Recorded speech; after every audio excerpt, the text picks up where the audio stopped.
Le Media Player AGPTech, comment il fonctionne? Dans quelle mesure il peut remplacer un hyperdeck de chez Blackmagic? Pourquoi je l'ai acheté? Je t'explique tout ça dans cette vidéo.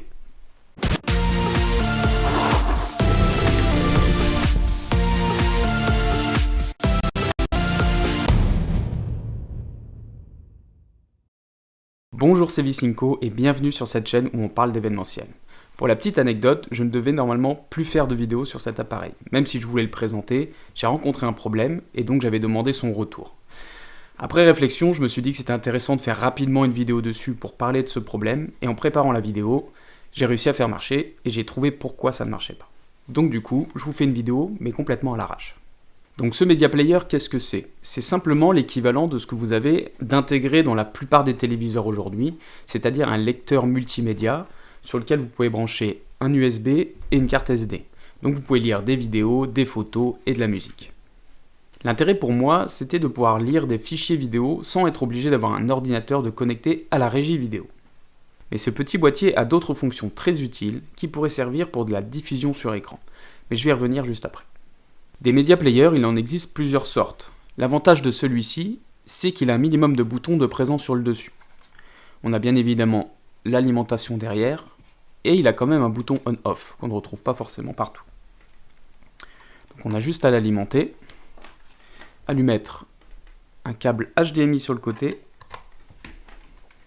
et ensuite on choisit une clé USB ou bien une carte SD.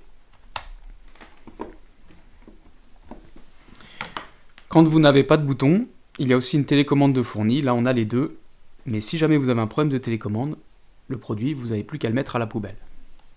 Voilà où on arrive lorsqu'on allume l'appareil.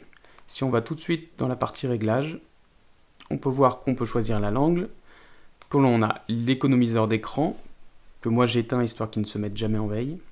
La sortie vidéo, on peut choisir différents types de sorties en HDMI.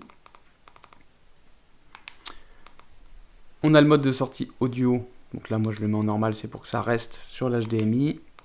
La lecture automatique, ça c'est un point très important, c'est en fait lorsque vous démarrez l'appareil, il peut lire automatiquement, c'est-à-dire là on peut voir qu'on peut choisir vidéo, musique ou photo, ou les trois en même temps, et en fait lorsque vous allumez l'appareil, il démarre en quelques secondes, il se met automatiquement en mode lecture. Et ensuite, dans les modes lecture, on peut choisir s'il lit qu'un seul média en particulier ou s'il lit l'ensemble des médias qui sont présents sur la clé.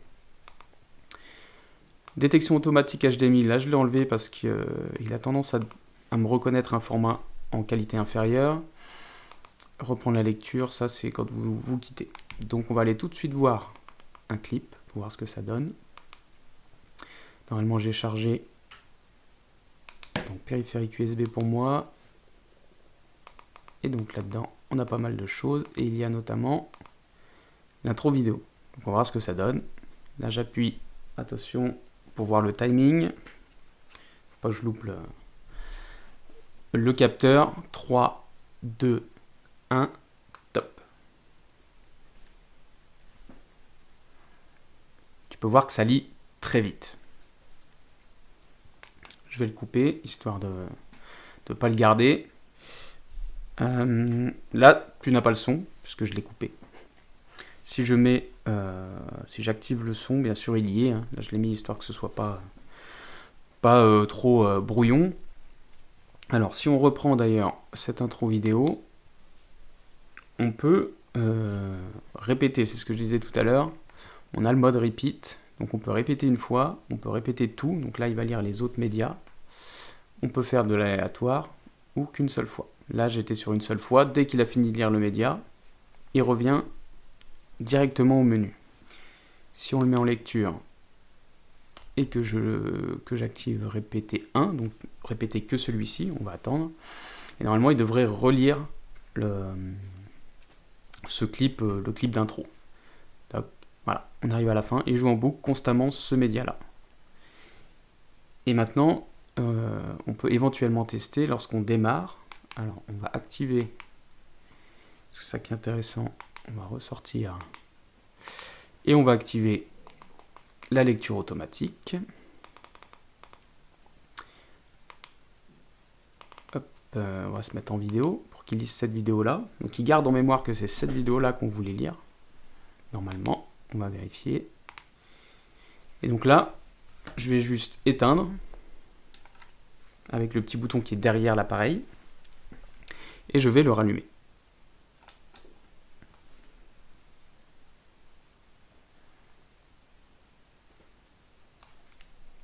Donc là, il démarre brièvement et il se met directement à lire le média qui est en boucle.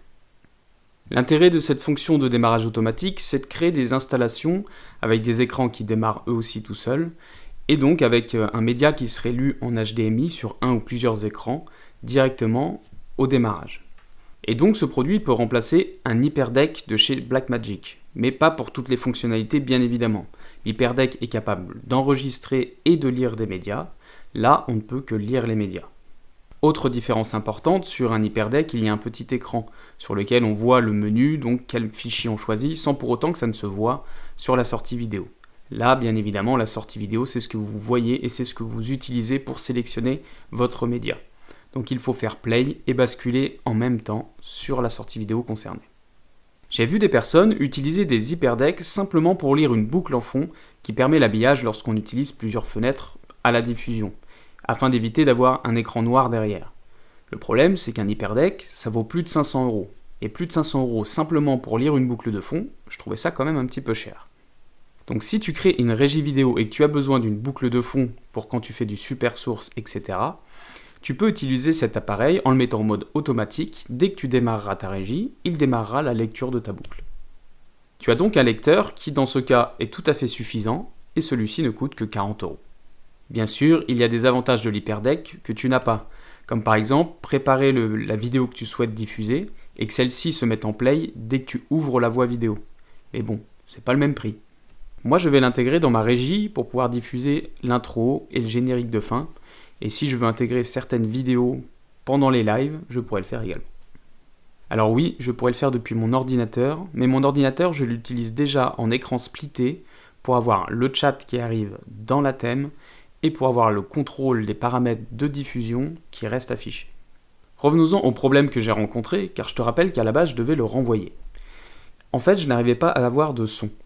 Le lecteur MP3 fonctionnait, le lecteur de vidéo MP4 aussi, mais je n'avais aucun son qui sortait sur l'HDMI, malgré tous les réglages essayés dans la partie options.